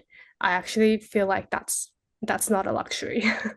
What's your sort of strategy for like socializing? Do you do a lot of one-on-ones? Do you do a lot of group catch-ups? Do you do a lot of like plus one a friend to something that you're invited to? What's your strategy? I love one-on-ones. I'm a very one-on-one person. If I love anyone's energy or they love my energy, I always like, let's grab coffee or let's do a call like this. Like I love that. Every time I come back from overseas, I realize like how grateful I am to be in Australia. I think Sydney's such a good, like, yeah, I think we're so lucky to be in Sydney. Sydney is actually really beautiful. This is my piano room. I used to play piano when I was a typical Asian. Yeah. What grade did you get up to? I got up to eighth grade and then I stopped. Wow. Classical, I guess, yeah. Grades Yeah, in. cool. Is there Yeah. grades for if someone's learning jazz piano, is there grades for that? I have no idea. I don't think so. They need to change that. Are you the older or younger sister? I'm the older. Ah, one sister? Any other siblings? One sister. Ah, what's the age gap? 4 years. Ah, are you guys close? Yeah, I'd say we're close. We weren't very close when we were young. Mm. Um, and then I think as we became adults, we just, yeah, matured and stopped trying to kill each other. What does she think about you being like having a ton of followers on social media? She hates it. She's like the opposite of me. I'm almost an oversharer. So I'm happy to talk to everyone. I'm happy to show people my life, everything. She's much more private. So she doesn't have any social media accounts. She's never on YouTube. She doesn't tell anyone her address. She's just really reserved and private. And she thinks it's so dangerous what I do, which I think I see her point, but it's just, yeah, it's just not natural to me to think of danger first, but she'll think of danger first. I remember I went on this trip to Mount Kosciuszko. We're climbing the Kosciuszko mountain with a friend and I posted on stories. And then literally a few hours later, I got like a payment dispute from like a consulting client. It was like $2,000-3,000 payment dispute. I didn't have my laptop. I couldn't do anything about it. And I was pretty sure he timed it. He saw that I was not at home, I was traveling, and he timed the dispute for that moment. And ever since that happened, I stopped posting live. Yeah. Yeah. Yeah, I don't post live because I actually realize that that can be quite dangerous. Um, but yeah, she doesn't like it. What's your as an oversharer, what's your strategy going into parties? Like if there's a bunch of people you don't know, you maybe know the person who invited you. Do you just stay in the corner? Do you just talk to one person? Do you try to find what's your strategy? So in when I was working in tech, my manager at the time taught me a strategy to get to know everybody. I've never used it, but I think it's great. But she told me that you should look at a group and then see something you have in common with someone in that group. And then you join the group, use that as a starting conversation. Like, oh, is that a blah blah blah? I used to blah blah blah, right? And then you talk for 5 minutes, and then you have your friend come and pull you out of that group, and then you go to the next one together. She told me this, which is I think is like incredible networking skill, but I've just never used it. So when I go to events, I always, I'm always just, I find the people that I like the energy of, and then like usually it's one on one, and then I'll just stick to them the whole night. And whoever comes and goes will come and go. But I think I don't really enjoy very surface conversations. Maybe it's because I'm a very curious person. I really like to get to know people deeper. So normally if I go to events, I stick to like one or two people and then I find out so much about them, which I think is so interesting. And that's like my win for the day. Like I've learned something about someone and maybe I have a closer friend. I very rarely kind of talk to everybody. It's just I don't really see the point of it, to be honest. I understand it's important to network and meet people. I understand that. It's just very hard for me to naturally enjoy doing that, if you know what I mean. Yeah, I think it's more fulfilling to have like actual conversations and get to know someone. It feels like you left with like a piece of something. But whereas if you just shallowly talk to everyone, you sort of leave with like a drained battery, and you felt like you just ate nothing. Yeah, exactly. With Bali and the dessert cafe, what made you want to do that? Is that like a is it like does it is because of Bali's lucrative opportunity at the moment? Is it because you want to live in Bali? You want to raise a family in Bali? What's making you open up a cafe all the way in Bali? Two things. I actually really love dessert. Like Mm. dessert is my life. I have to have dessert after dinner.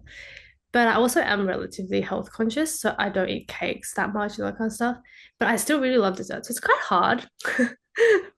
Um, and so it's always been my dream to have something to do with dessert that I can take and I'm very proud to share with other people. And then the other thing is that you're right that I believe Bali is a very good opportunity because it's very touristy. And of course, if I were to rent a space in the middle of Sydney City, it'd be so expensive, but it's affordable in Southeast Asia. To be honest, originally I was thinking Vietnam. Vietnam is like my favorite place in the world. I absolutely love Vietnam, but Vietnam is not so I guess not that they're not open to tourists, but not as open to tourists owning things. And the language barrier is a little bit harder in Vietnam because their English is not as strong in a lot of places. So I would just really, really struggle there. Whereas in Bali, because there's lots of Australians there, a lot of Australians own businesses there, a lot of Russians own businesses there. There's just more processes set up for international people owning businesses. It's also a bit closer as well. So that's kind of where I started thinking, but I was kind of just exploring it at the time. And then I just fell in love with everything about Bali while I was there because I feel like it's a place that everyone has can have a home here. There's space for adventure, there's place for I don't know, have you ever been to Bali? Yeah, I would say if you go to the really touristy areas, you'll be like, this place is like I'd never come back. But actually, if you really get to know Bali, it's there's heaps of really spiritual areas. If you want to party, you can party. If you want to be a yogi, you can be a yogi. If you're a crazy adventurous, there's so much adventure. I just feel like it's a place where every kind of person can enjoy it. And I really like that. It's very accepting of all kinds of people. And so when I started falling in love with it, I'm like, you know what? I could actually live here. And this is probably the closest to Asia that I can live without fully giving up all of my like Australianness because there's like a lot of Australians there. So that's when I started looking into places and I've been really lucky. There's a couple of, like you can get rent spaces in Bali, really nice areas for 15, 20K a year. But in Sydney, the same place would be like 100,000. So I think it's just slightly easier for me to start because the cost to open something there is smaller. And then the last reason is I love Asian style desserts, but they just don't have the one that I want. So I'm like, okay, well, I'm just gonna make my own then because no one like I'm not satisfied with the desserts that they have here. So I was like, okay, this is happening. So it all kind of came together very quickly. I didn't put a huge lot of thought. And this is what I mean by when I see an opportunity, I don't overthink it. I just try. And then if I fail, I fail. But I'm not really the type of person to plan every detail out, to overthink, to think about everything that could go wrong because there's always something that can go wrong. And I think that paralyzes people a lot. So if I see an opportunity, if I'm capable of doing it, I'll just minimize my risk and then give it a go. Yeah. What's the last thing you failed at? Oh, my very first business, I would say we failed. My very, very first thing I did this e-commerce during lockdown. I was selling really cheeky, naughty designed birthday cards, cake toppers. They were like rude and funny and stuff that you would prank your friends with. But it didn't work because I guess in my mind, I thought that I would be able to sell it in bulk or people would buy it in commerce and people would really want the gift moment to be really fun. But I realized in Australia, a lot of people don't actually gift people for Christmas. And oh, for Christmas or birthdays, like people just show up to your birthday. Whereas like for me, like I have to come with a gift, you know what I mean? And then the other thing is like because they're relatively cheap items, if you put it on e-commerce, let's say you charge $20 and then your shipping is already like $5 and then you pack it and then in the end and then the materials you're only making a couple of dollars. So I realized it wasn't the smartest business model. So I think we lost like $10,000 on that, but that's okay. That's pretty cool. That's a good learning experience. Yeah, that's like my learning curve. Like I learned from that, test your audience first before you create anything proper. Don't give them too many options because I had 15 card designs, 10 cake topper designs, and then I just have thousands of stock still here, like right there. Yeah, don't order them until you know the demand. Like I learned a lot from that first one. So I feel like every failure, if you can handle the cost that comes with it, it's actually a lesson. It's not a failure. I love that. What's a what's a health conscious dessert? Like, given that you don't eat cakes, what's like? No, I do eat cakes, but like I can't eat cakes every day. So I love like bingsu, like Okay. shaved ice, like fruit, um, like Korean hwachae, which is just strawberry milk and fruit, like just slightly lighter dessert. I mean, they still have a lot of sugar in it, but it's not like a mud cake, you know what I mean? Yeah.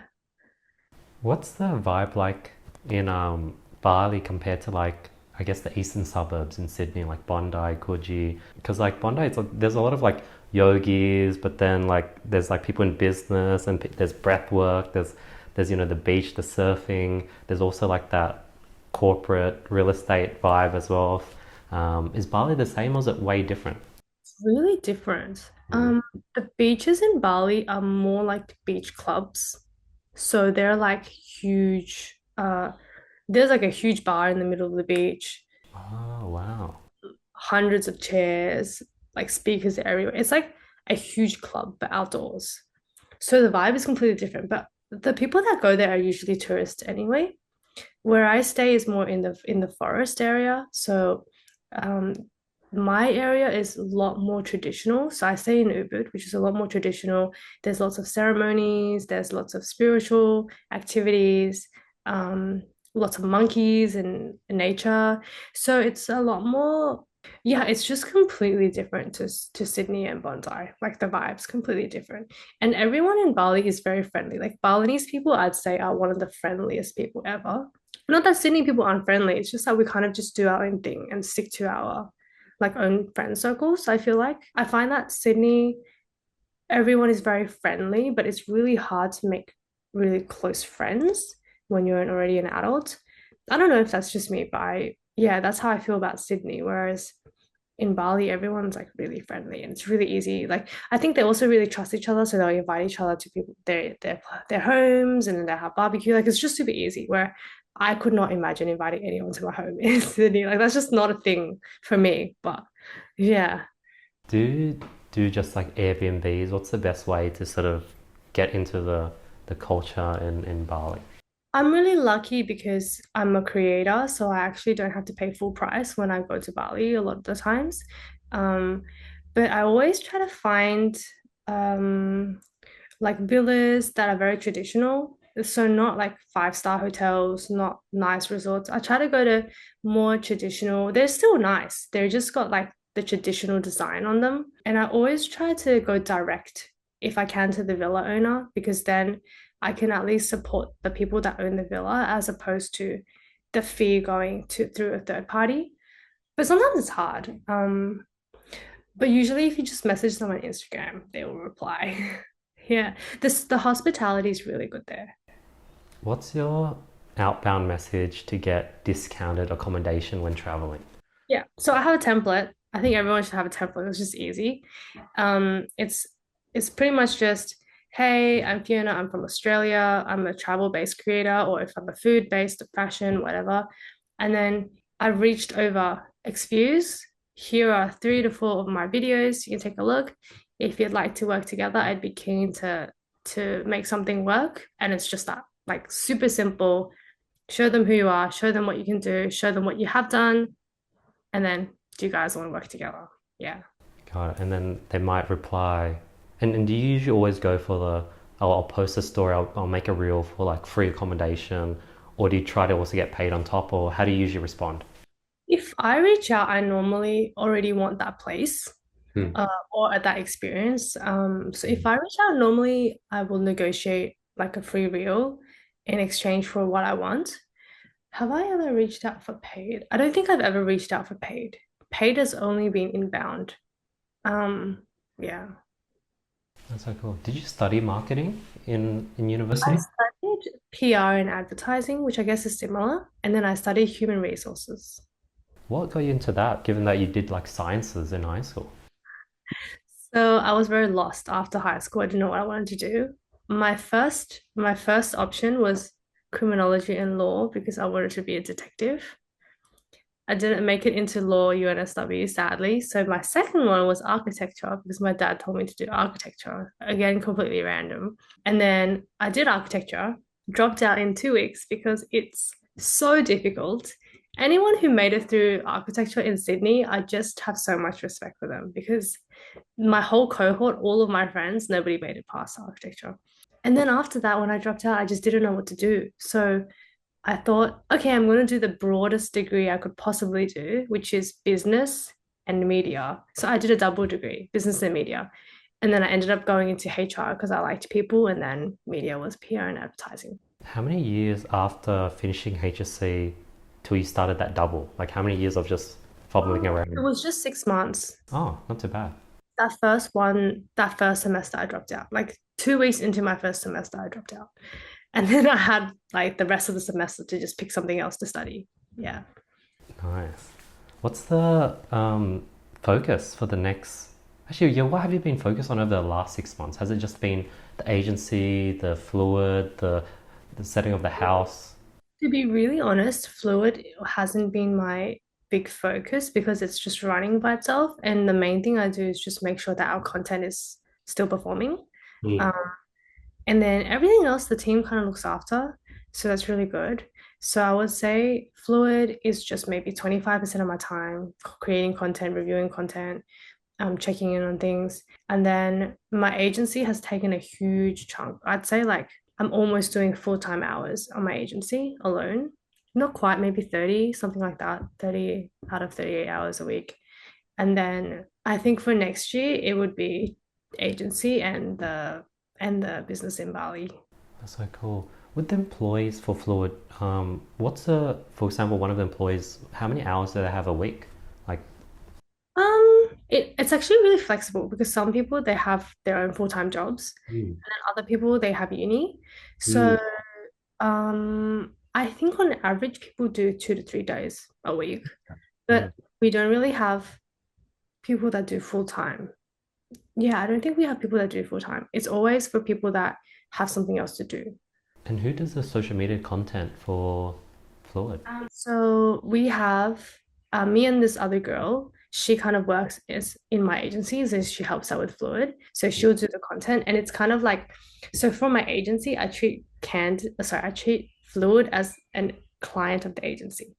That's how I manage everything. So then I know, okay, like what do we have to do for Fluid this month, blah blah blah blah blah. And then I'm just the client and yeah, at the same time. Interesting. And how did you hire, like, for example, that girl? What does she do for Candid, and how'd you find her? And I find most people through posting stories, to be honest. I actually find almost everything I need through my stories. That's why I think Instagram, I'm so grateful for social media because it's really, really opened all of these opportunities for me. But whenever I need a new team member, it's just like, hey guys, looking for this. And there's either always someone or they always send that post to someone else. And then that's how we get all of our referrals. This girl in particular, her name's Lynn. She's really cool. We went to high school together. So it's just a complete coincidence that we've kind of reconnected. But most of everybody else is just through social media. And so for Candid, we have, like I said, we have different roles. We have people that just manage the client, we have people that just create, and then we have people that project manage each project. So she's a project manager. oh, so like, let's say you just needed an account manager to talk to your clients, send them the work, and relay things back and forth and reply to emails. How do you go about doing a contract for that? Do they use like a timekeeping software and just pay them how many hours they logged, or yeah? We don't really do things by time. It's more like we'll have an estimate of roughly how long it might take you to do something, but Mm. usually it's just by project. And if they're really efficient, they got way more time back. If they're super slow, that's their problem. It's kind of like that. Yeah. So we just do things by project, and then we normally just see like the industry standard, like what's the industry standard for something. And then if the client's a bit smaller, we might reduce it if it's a bit more. Yeah, but we very rarely keep time. I'm not really a time person. I feel like if you can get your stuff done well, it doesn't matter to me at all if you're doing that at 3 a.m. If you're spending 10 hours or 1 hour, it really doesn't matter. I'm really task focused. So most of our projects are also by task. Interesting. So does that mean like if you have a project manager and you have 7 clients, is that project manager working on all 7 clients, or just maybe 2 out of the 7, and you have another project manager for another client? Or Yeah. It's more like some clients are bigger, right? So if you have big clients, you might just have 3 clients, and then another project manager might have the smaller clients, and they might have 4. So it mm, just depends on how much time they can kind of manage, and also because not everybody is full time. Um, it's just depending on what they can do to still deliver really high quality work. Yeah, mm. yeah. And as a project manager, what do they do? Do they just get the stuff that the creators make and pass it on to their clients? And So a project manager kind of is just in charge of the timeline and the budget. So they just have to make sure that whatever brief comes in, it gets actioned quickly. They find the right people to do the jobs. So they'll call up the editor, they'll call up the photographer, blah, blah. And then they'll check that all the work is done as according to the brief, and then deliver that out and make sure that all of that happened within the right time and the right cost. That's pretty much their job. So they don't actually do a lot of the work, but sometimes they do. Like sometimes they enjoy editing. So they'll be like, hey, I want to add editing into my job. So they'll be editing as well. Or sometimes they enjoy the writing. A lot of times they do the copywriting part. So then they'll add that part as well. But it's not necessary because we have writers, we have editors, we have designers. Um, it's just their job to make sure that all of them do their job on time. Yeah. then how do you go about paying and organizing that? Because you'll be paying a copywriter, a content creator, a editor, the project manager. How do you? Yeah. All by project. Yeah. So Oh. that's the hard thing. It would be easier if everyone was just full time and they just had a salary. But at this stage, we're just not big enough to do that. And because, yeah, we're just not big enough to do that. And just because full time is harder because you have super and everything like that. So a lot of people, they just feel like it's easier if they just took a contract. We've had full timers before too. And then they went to study and then they had to go back to contracting. So I just feel like nowadays a lot of people have so many different priorities that full time isn't really even right for them. So that's why we're just because we're really flexible, it just whatever works for other people as long as they're good at their job and they're good at what they do. Yeah, the arrangement doesn't really matter to us. And given you have the project managers and all those people, what's left for you? What do you end up doing for the remaining your 30 hours, 40 hours a week on it? Honestly, to date, it's really just been quality control. It's actually really hard because, like I said, it's really hard to find really good creators that won't charge a fortune. So today it's mostly been quality control, and then finding new clients is also quite hard. Lots of meetings. But I think, to be honest, most of the time today is building the right system, like building the right templates, building the right flows, the operations, where does things go? I think all of that has taken a lot of time to date because we're still so new, like we're in our first year. I think next year we're kind of at a good place now where all of that's kind of done. So I do believe next year I can just focus on just growing the clients and maybe making our content even better and not having to worry too much about the actual creation of the business, if that makes sense. Yeah. For your communication and like organizing boards, do you use like Slack or Trello or Notion, or what do you guys use? Use Asana. Asana. And how about, does Asana also have communication for everyone? We communicate on Telegram and then we use Asana for the tasks and everything. Got it. Oh, that's so cool. Last two questions I usually wrap up these podcasts with. One, any recent discoveries that you've implemented to your day to day life, Fiona? Oh, I love this question. Let me think. Recent discoveries. I schedule in rest time. Yeah, so now I will block times in my calendar where I don't do anything but nothing. No. Yeah, it's really interesting because I think it's given my mind a lot of time to recover. And then I find myself a lot more productive and I never get stressed now that I do this. I've never done that before. I think that's really cool. And any other recent discoveries? Oh, I don't know if this is one of them, but saying no more often as well. So I used to be a very yes person, like, oh, you want to go to this event? Yeah, you want to have if do you want to come to this launch? Yes, I'm always a yes. Now, if the launch doesn't look amazing or there's no purpose of somebody that I'm going to meet there, or I'm not going to have an absolutely great time, I don't go. So I don't go to a lot of things now. And also, I used to be the type where I just say yes to talking to everybody or answering questions or meeting for coffee. Now, if I don't see that coffee being incredibly enriching for me and them, I just say no. Yeah. I have a similar formula. I think if I can predict the outcome of going to that event or that chat, then I say no. And Yeah. if I can't predict it, then I'll say yes. Okay. Did you predict today's chat? Uh, let's see. I think with the podcast, I usually don't predict the podcast. I usually, because I think the conversations goes, I just sort of go with the flow. I sort of match the person's energy and I sort of go with the flow. But I'm sort of like thinking of like if a friend invited me to Korean barbecue with his other friends, I sort of got a gist of what that dinner is going to look like. I know I'm going to show up. I'm going to quickly catch up with my friend and his friends. We're going to say hi, and then the conversation's probably going to die out in an hour. Then we might awkwardly see if we want to get dessert, and we'll probably say no, and we part. So I already know what's going to happen. So I'll probably say no. Or what I've been doing is I've been using the things that I can predict. I'll plus one and I'll bring a friend that I've wanted to catch up with or something. So I think I'm now always tagging friends along to things I can predict. Things I can't predict, I go on my own so I can go with the flow. Yeah, that's been the current formula. Oh, cool. Um, how often do you schedule time throughout your week? Like when do you do this sort of break rest time? At least two 1 hour blocks. Two 1 hour blocks. And then is it just like randomly throughout the week or do you try to split it 3 days apart, 4 days apart? No, I don't have a part. It's just random. Yeah. Oh.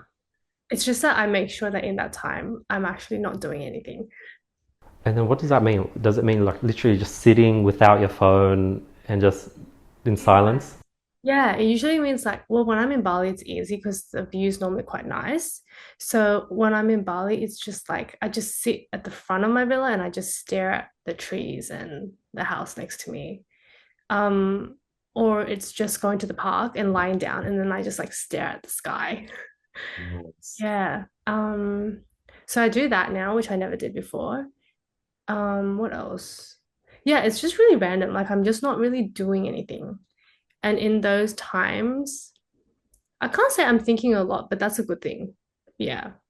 Yeah. So the point is to try to not think. I guess it's like meditation, but not really, I guess. Yeah, Because I'm so, you're more conscious about your meditating. Yeah.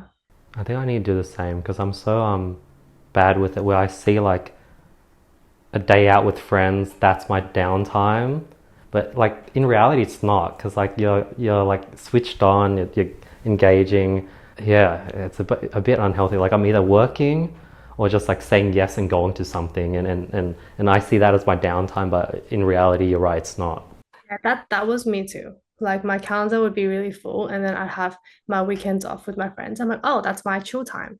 But Hmm. actually, you're still on when you're doing that. Hmm. Did you, So with that setup? would you just often get burnt out or just tired or exhausted? What was sort of the consequences of that? Honestly, I don't feel burnt out very often, but I feel that the time passes too quickly. And then I realized I feel like I'm not fully present. Um, so when that happens, it's like, oh my God, the month's gone. And then what did I actually do? Or like what did I really change? Or how is my life any better now than it was a month ago? And I feel like everything just moves too quickly. And then I feel bad, like, oh, I'm gonna be 30 soon, and then blah blah, and then I go into that like, you know. Whereas now I never feel like that because when you have just 1 hour of nothing, it slows your week down by a lot. And then I feel like, oh, this was a really slow week. Like I went to Bali for 10 days and I felt like I was there for a month. But actually, in the past, I would have felt like it was 5 days. Do you know what I mean? With the way that I do things. And I think time is just because we're not paying attention to our time. So if we live in the moment, the time is really slow. It's like waiting for your microwave. It's so slow. But because we're not thinking about our current time, we're thinking about yesterday's work or tomorrow's work or what's going to happen next. We're not in the time, in that moment. So I find that if I give myself time to do nothing, then it reminds me how slow time actually is. And then time doesn't pass the way it used to pass for me. Interesting. How does that 1 hour of doing literally nothing compare to, say, like 1 hour of going on an afternoon walk, or 1 hour of going on a run or working out, or 1 hour of journaling? Do you find them similar, or is it completely different? And this is a unique thing that. I'm not sure actually. I think going for a walk is also okay because you're not really doing that much, I think. Gymming, I feel like is different. When I'm gymming, like I'm fully in the gym mind space. Um, and then I've never journaled, so I don't know the answer to that. Yeah. But I do think it's whatever slows time down for you. Yeah. For me, it's doing nothing, but for someone else, journaling might be the right thing, but I'm not sure. Yeah. How early ahead of time do you lock in these 1 hour Oh, just the beginning of the week, beginning of the week? On a Monday or Sunday? Monday. Mm. My day starts on Monday and ends on Sunday. I don't start on Sunday. So on the I guess you're not scheduling a 1 hour break on the Monday. It's probably like, Yeah, it's normally like a Wednesday night or like a Saturday, something like that. so you would schedule it at like a night time as well. Usually, yes, because it's too hard to do it during the day. Yeah. Sometimes it's lunchtime if I know that I have a quiet day. So previously, if you didn't schedule that 1 hour rest time on a Wednesday night, what would you have been doing on that Wednesday night? Oh, I would just be working or thinking of my next. Okay. But like, there's always work to be done. Got it. So you just worked all day. I would just work all day from like morning to night and then work over the weekends. It was like that for years. And it was fine because I relatively enjoy my work.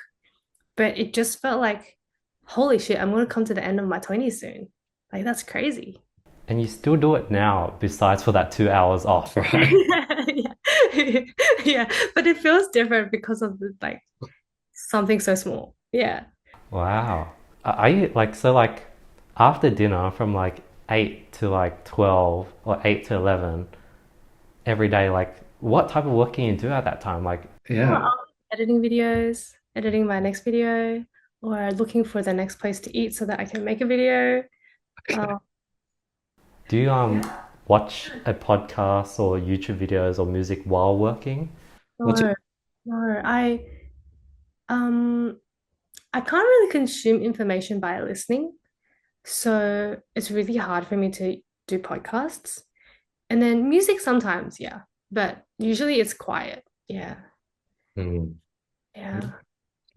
The last question I usually wrap these up with is any personal goals or focus for the next 6 months, not work related.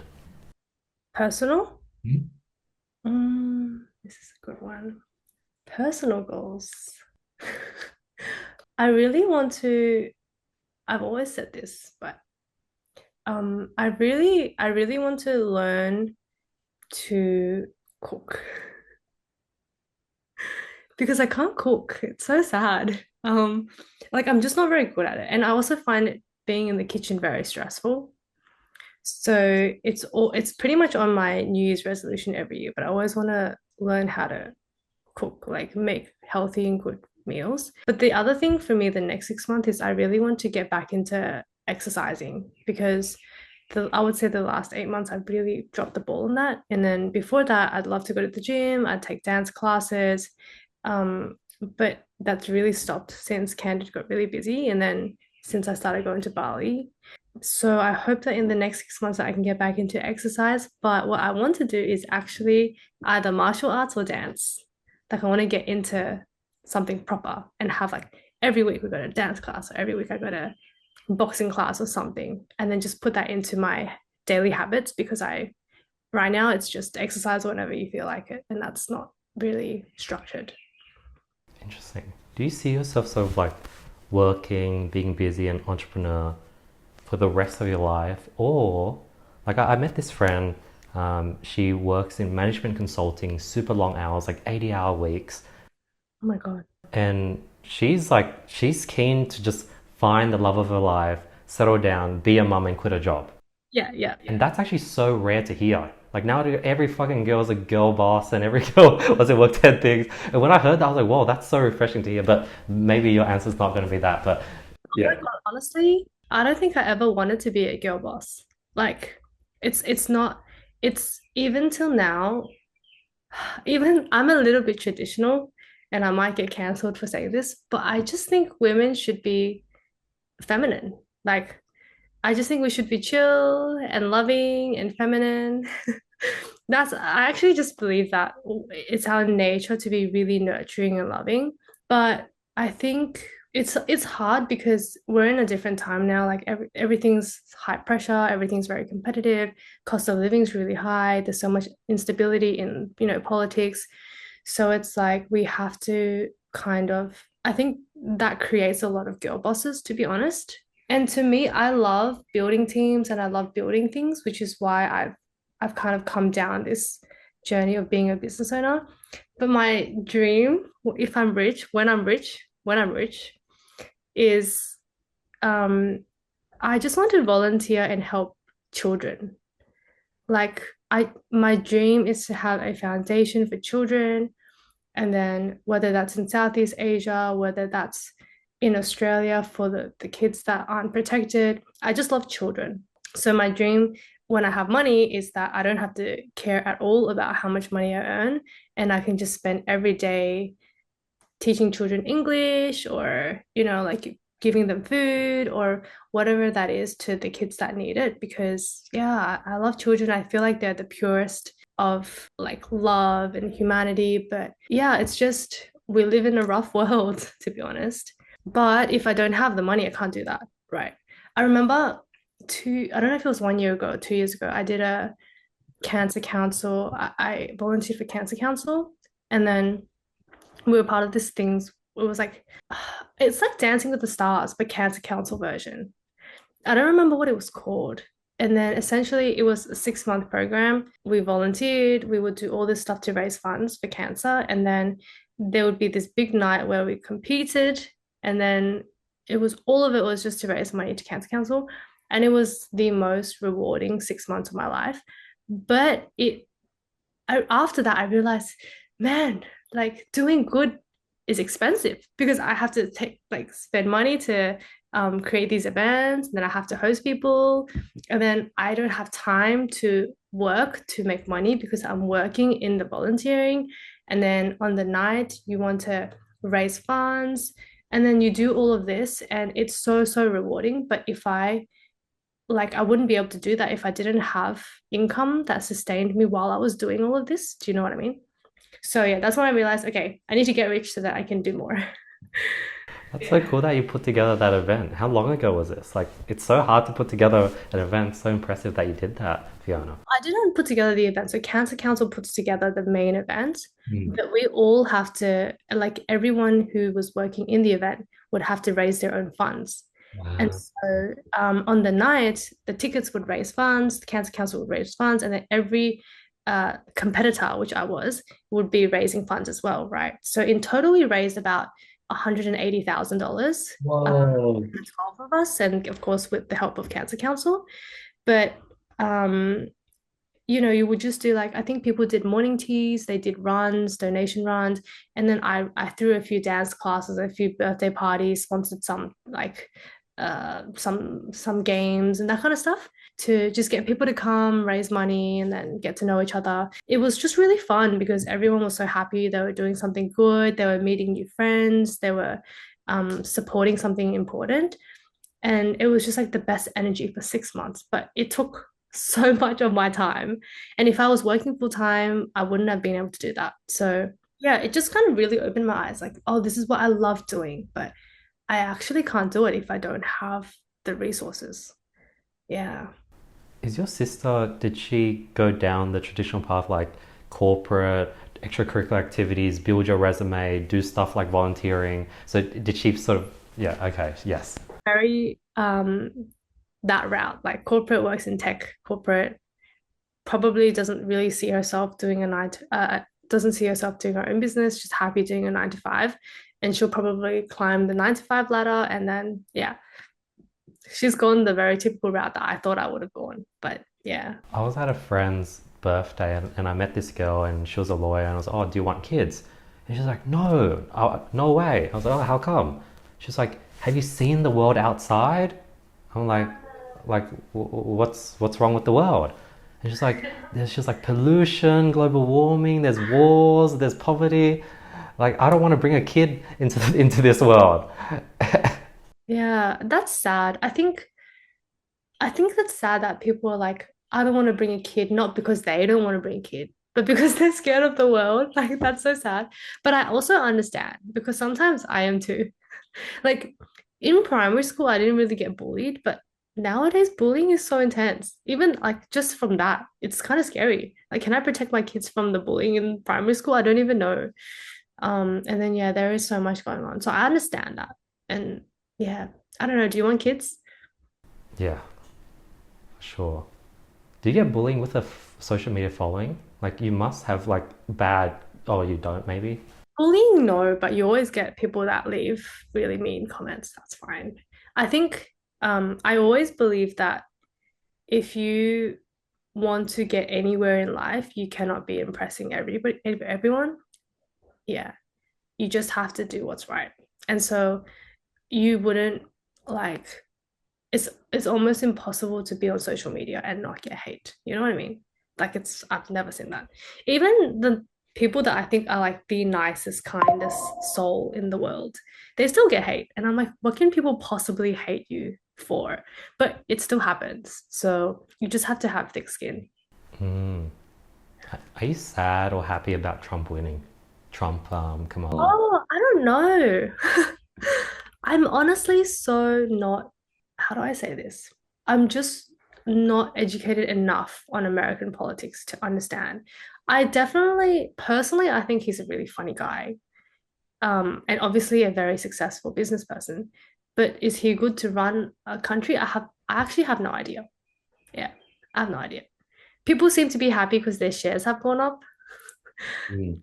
But I also don't think everything is about money either. But money is also very important. So I have no idea. I don't know how to answer.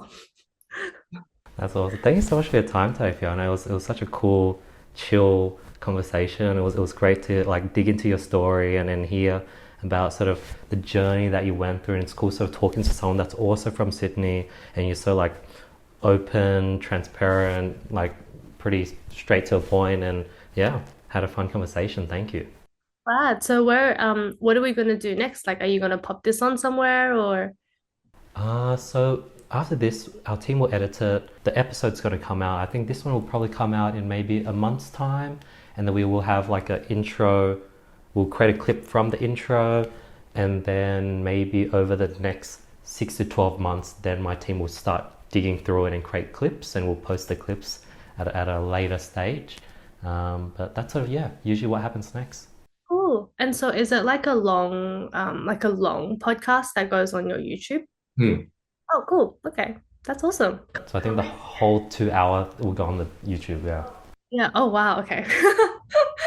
Time flew by. Time flew by. Usually, I think I think the longer the conversation goes, I guess there's more to unpack, and the person has like more things to talk about. Sometimes I've done these, and after an hour, it's just like the conversation just dies out and nothing happens. But I think it's a good sign that this went for a long time.